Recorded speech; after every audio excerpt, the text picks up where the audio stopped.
This interview was recorded at the Psychedelic Science 2025 in Denver, where we spoke with leading voices in psychedelic research, therapy, spirituality, and policy.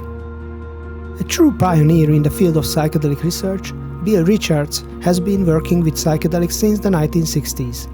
Trained as both a psychologist and theologian, he played a key role in the revival of psilocybin research at Johns Hopkins.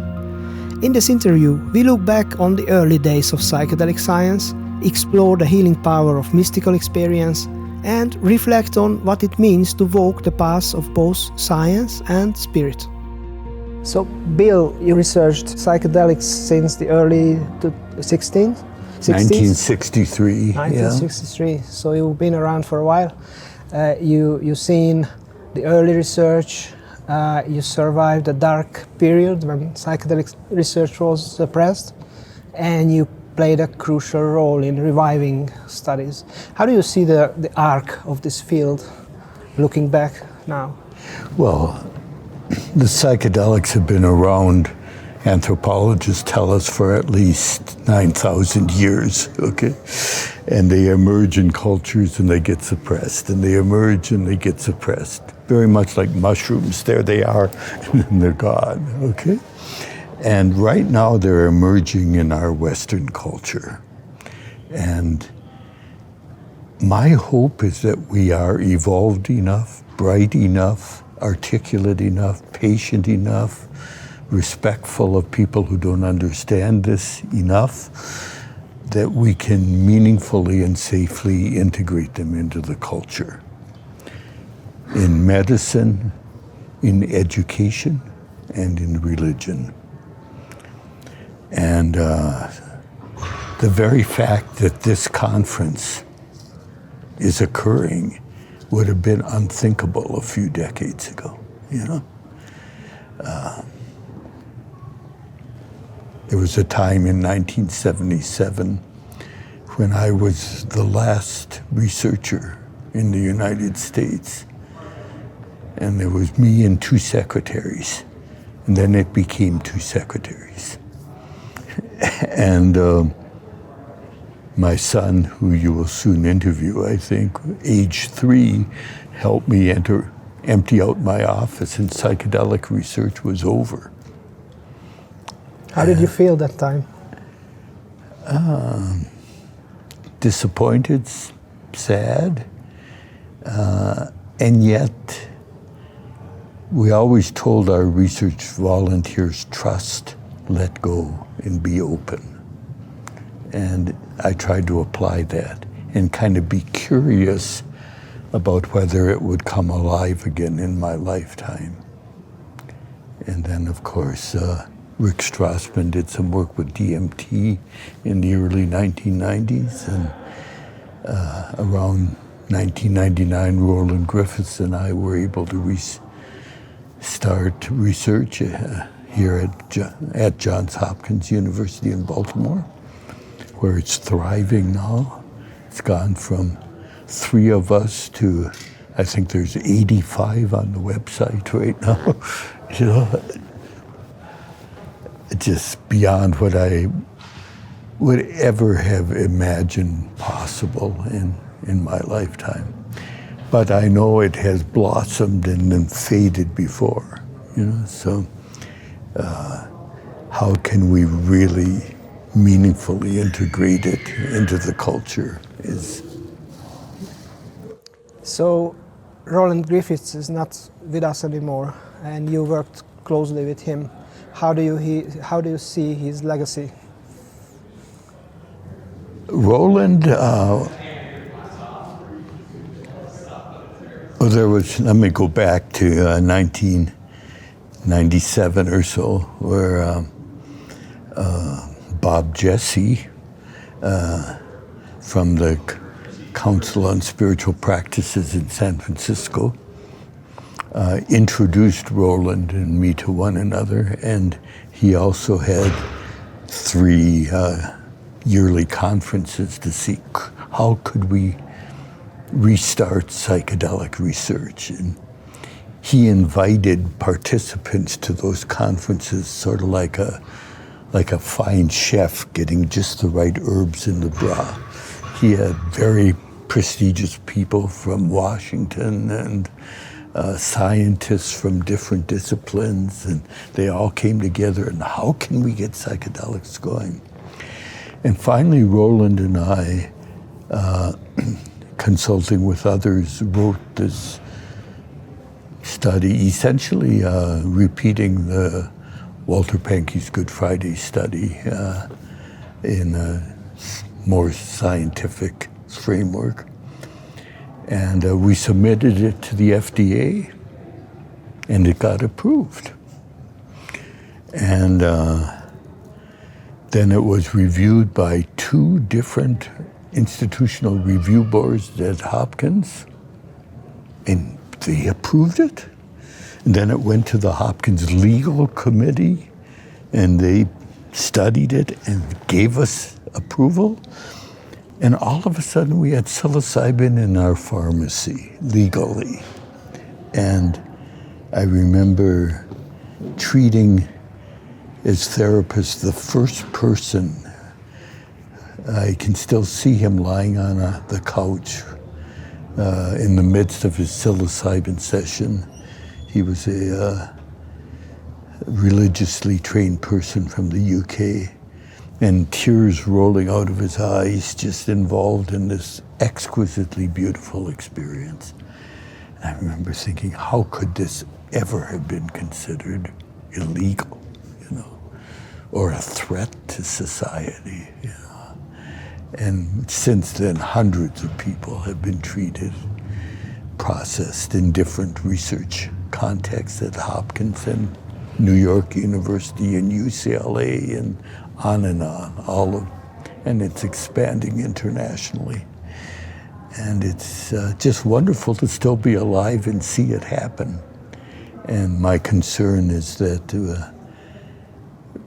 we keep it safe, responsible, and we know how to do that now.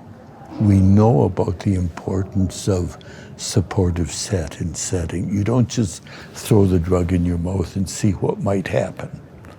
My image for that is jumping on a pair of skis with no instruction and heading downhill.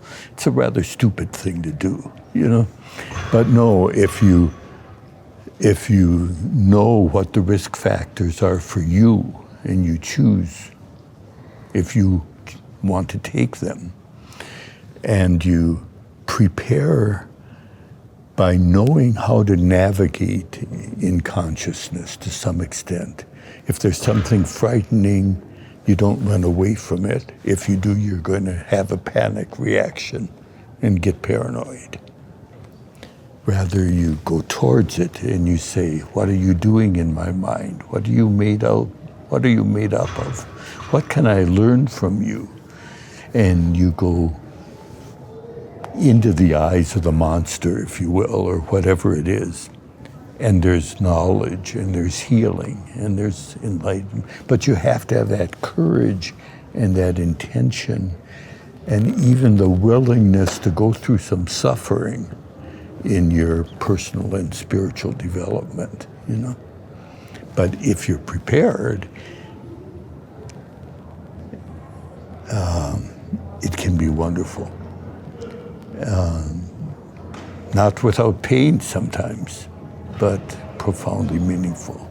It's amazing how many people have repressed grief within them, for example, and they tap into that unresolved grief, and it's scary, and they cry, and it hurts, but it's healing. It's not a bad trip. This is intensive psychotherapy, and variants on that. And also, choosing to turn off the intellect during the height of the experience, to not say, stop the world, I have to figure out what's going on, I have to put words on this. No, you just kind of collect experiences, and then you activate language at the end of the day and decide how to package what you've experienced, in your own way, in your own language. And those are, but if people know those things, also somatic sensations, If there's nausea, you don't just complain about it, you dive into your stomach. If there's a tremor, you exaggerate it and maybe a memory wakes up. You don't just say, I'm having a bad reaction, you know? Yeah. There's meaning in the language of the body, you know? If you know that, then a psychedelic experience can really be helpful. Life-promoting, educational, facilitate your maturation as a human being. Yeah. Timothy Leary wanted to use psychedelics to make revolution, and many people say that it's because of his irresponsibility that psychedelics were suppressed in the end of the 60s. How do you see that today? When they were suppressed, there's different theories about what was going on, where President Nixon said Timothy Leary allegedly was the most dangerous man in America. And when our research closed down at the Spring Grove Hospital, there was an editorial saying, why are we using state tax dollars to give people LSD? You know, you're using it in the treatment of alcoholism, for example.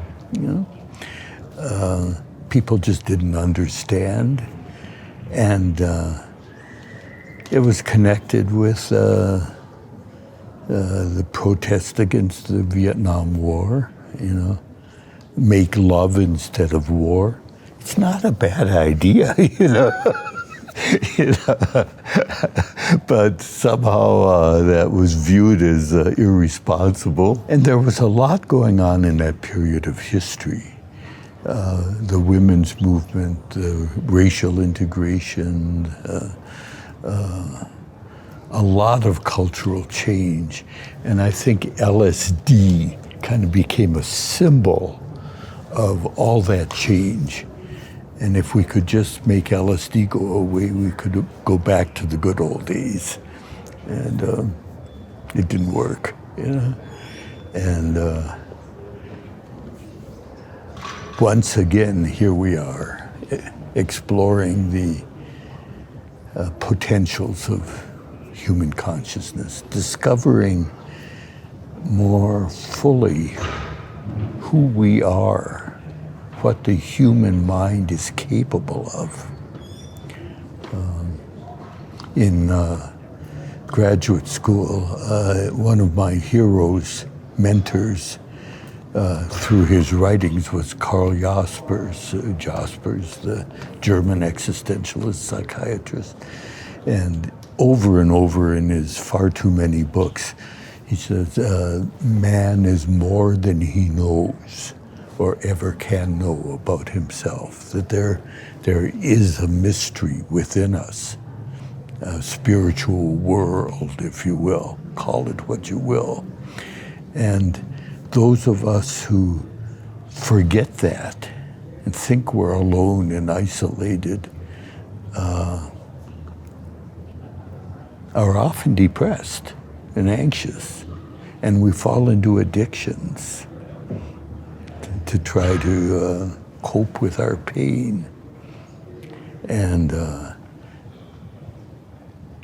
psychedelics are tools, if you will, that if they're wisely used, can enable us to tap into that deeper knowledge of who we are, what the human organism is, what we're capable of, that there are inner resources within us of love and creativity and ethics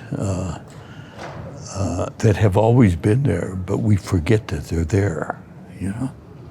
And the psychedelics help us tune into that, and then hopefully with the support of communities, integrate those insights more fully into daily living.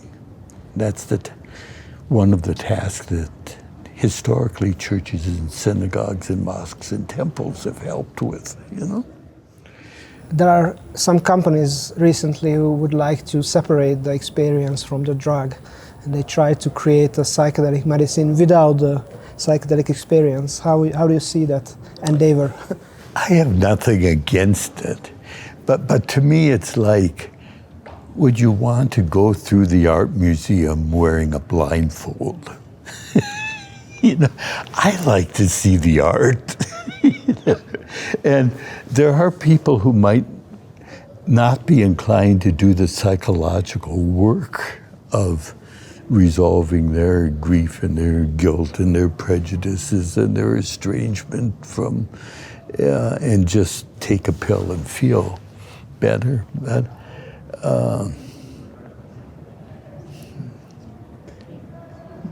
if there are such people and they want that and there's a pill that will do it, enjoy it. But to me, it's the awareness that gives life meaning. It's the process. It's the interpersonal connection. It's the sharing of spiritual knowledge, if you will. I experienced this. You experienced something very similar, if not identical. Isn't that incredible? Yeah.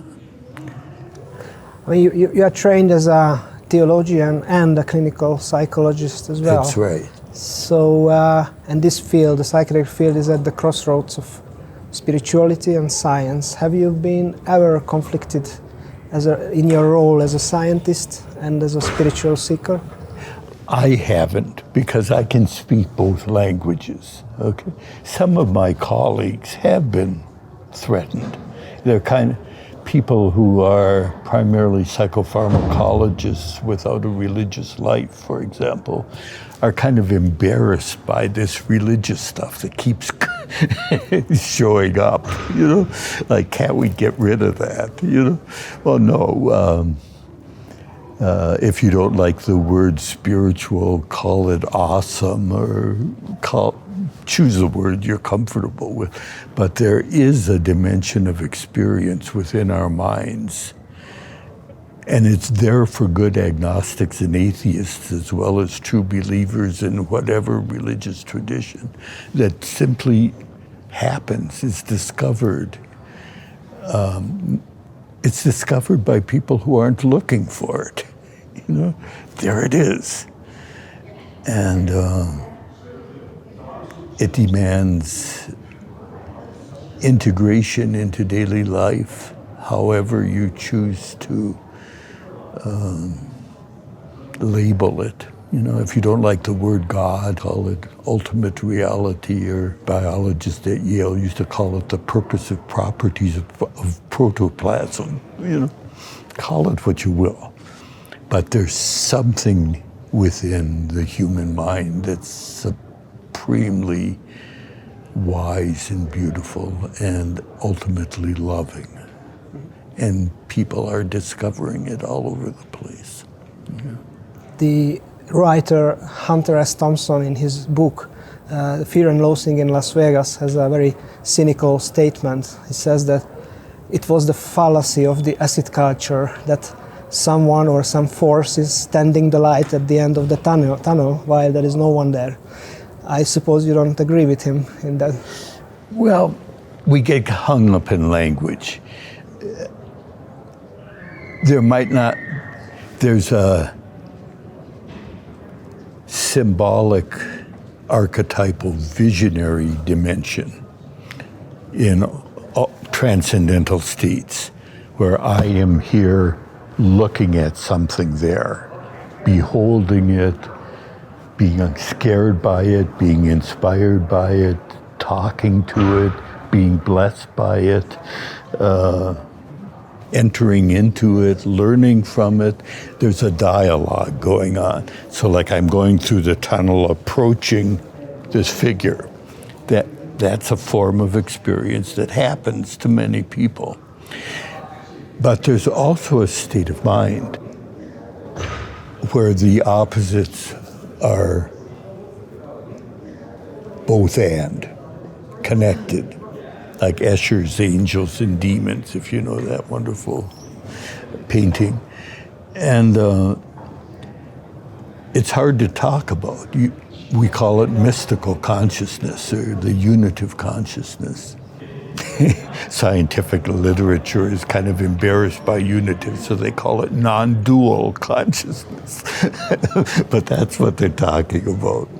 Oneness, the great unity in which we all participate in an eternal world. And when that happens to people, when there's it's preceded by the death of the individual self or the transcendence of the individual self, and it's followed by the rebirth, coming back into time. So you might not even say, I experienced it, any more than you say, it experienced me. And yet when you come back, the memory of that state is etched into your consciousness. Jeremy Narby has this wonderful line, once you've seen, you cannot unsee. And there's an intuitive kind of feeling at home in the universe that stays with you for a lifetime, whether it's triggered by a psychedelic or whether it occurs in meditation or natural childbirth or sensory isolation or sensory flooding or creative performance or the runner's high, you name it. There are different things that can trigger it. Sometimes it happens to people in the middle of the night with no expectation at all. Poof, there it is, But it stays with people for a lifetime, It feels more real, more fundamental than the state of consciousness we're in right now. And we can say, well, maybe it's a big delusion, Maybe it's just some neurological firing that goes berserk. But it's reported over and over by radically different people, and it's in the history of the race. It's in the history of philosophy all the way back to Plato, Do you agree with Aldous Huxley about this existence of this perennial wisdom, that actually all the mystics are speaking the same language? Yes. Well, they may have different dialects, but they're bearing witness to a common realm of experiencing, I think.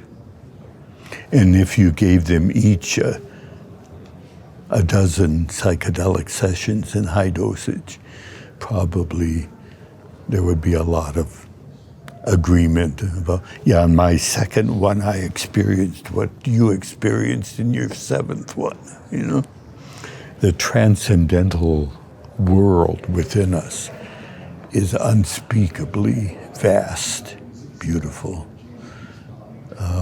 awesome, and hard to put into language. Art, music, dance, poetry probably expresses it better than our scientific articles, but we still write our scientific articles and play with our statistics and do the best we can. But this is really at the frontiers of science. This is where science is encountering the sacred. And if you don't like this word sacred, call it the unitive awesomeness, or call it whatever you want, but it's there. What do you think about, I think it was Thomas Merton who had this argument against psychedelics that mystical experiences are given by grace and you cannot force the transcendent to give you its secrets? I think he's right, because you don't make it happen. I can't say, I'm going to go in and have my mystical experience. It won't work. I might get some insight into my childhood need for control or something, I don't know. But I'm probably not going to have a mystical experience with that attitude. But if I choose to entrust myself to the deeper levels of consciousness that emerge, to receive, to learn as a student with a wise teacher, even if it's a difficult lesson, okay? If I go in with that humble attitude, openness,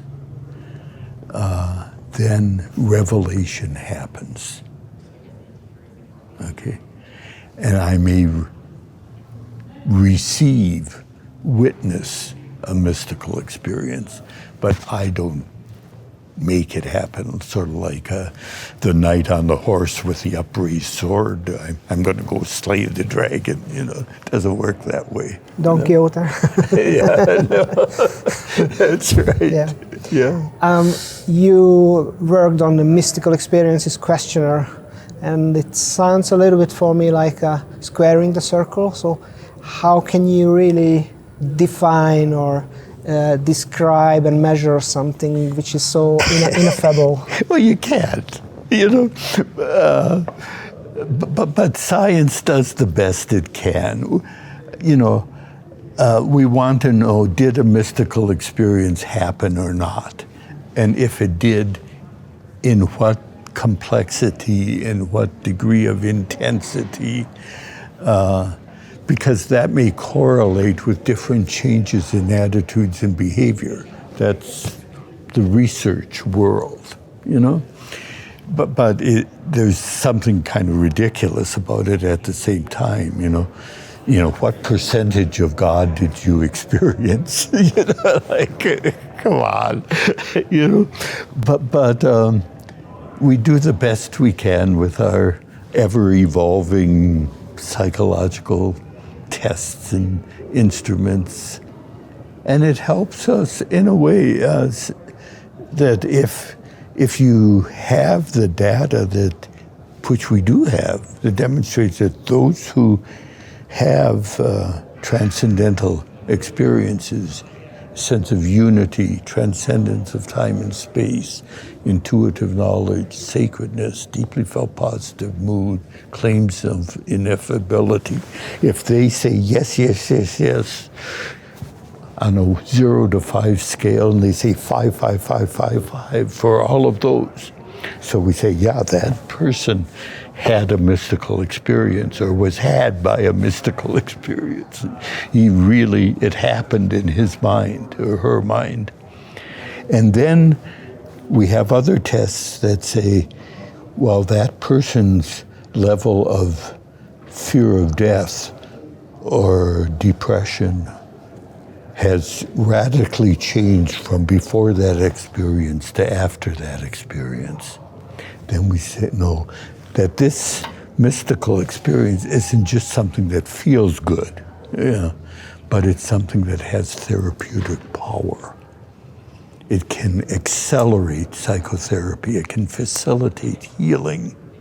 It can help people who are confronting death to live more fully, not to lie in the bedroom with the drapes closed, waiting for the next dose of medication, being afraid, but to enjoy being with friends and travel and live until you die. What if our whole culture started to evolve a new understanding of death? You'd be surprised how many of us are mortal, Yeah. Recently, there are some critics who say that some researchers, like Roland Griffiths, their spiritual conviction compromised their scientific rigor. How would you respond to those criticisms? I would appreciate where they're coming from, but I would say they really don't comprehend what this field is really about, or what their own minds potentially can reveal to them. That, for example, we had I designed the original treatment suite at Hopkins just a nice living room environment with some nice art on the wall, but we had a little statue of a Buddha there, and we had one researcher who wanted to take the Buddha out of the room to prove that looking at the Buddha wasn't causing the spiritual experience. Fine, go right ahead. But I would say the Buddha is simply the one who woke up. There's a Buddha within everyone, you know? And removing it from the room doesn't prevent the experience from happening, you know?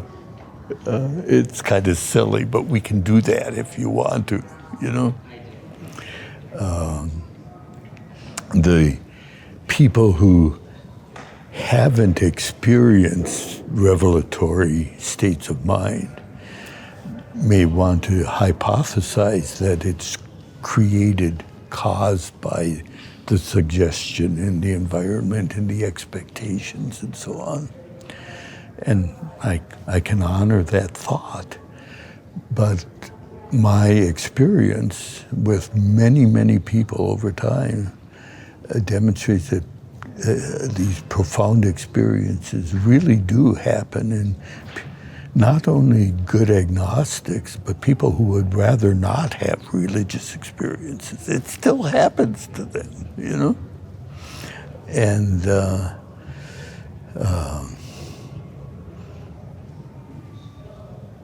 I remember one man who's, you know, I'm an atheist. Atheism is my religion, you know? But I gotta tell you, I saw God. You know, I gotta think about that, you know? And maybe he can find a religious framework that has concepts in it he could be comfortable with, you know? But it's not expectation. I know, you know, we can do ultimate research, lots of research projects to explore that if you want, but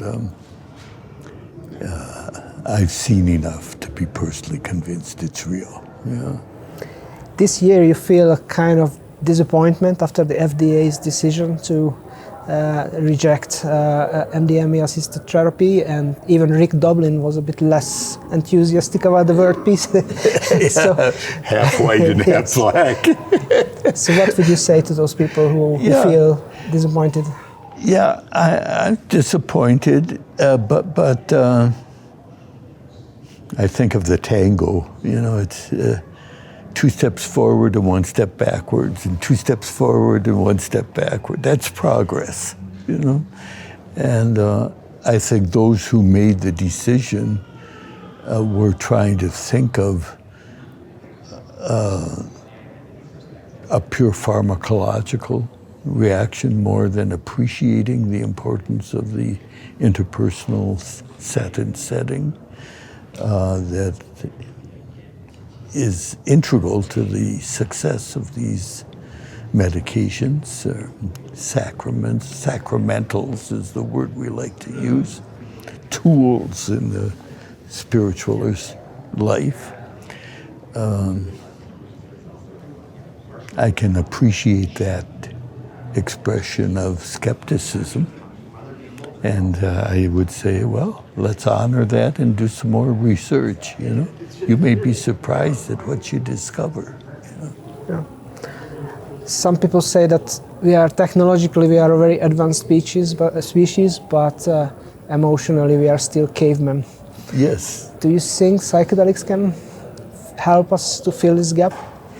Of course. Well, you know, we still talk about sunrises and sunsets. That's Ptolemaic astronomy. We don't say, boy, it was a beautiful turn of the earth this morning, you know, which is the Copernican, you know. That we change our language, our concepts, our models of reality change ever so slowly. And psychedelics open up a frontier beyond our usual concepts. It's more the language of quantum physics, where time isn't as real as we think it is usually, you know? it's a real frontier of science. Believe it or not, we're on a little spinning planet zooming around an average star in one of countless galaxies. Do you believe that?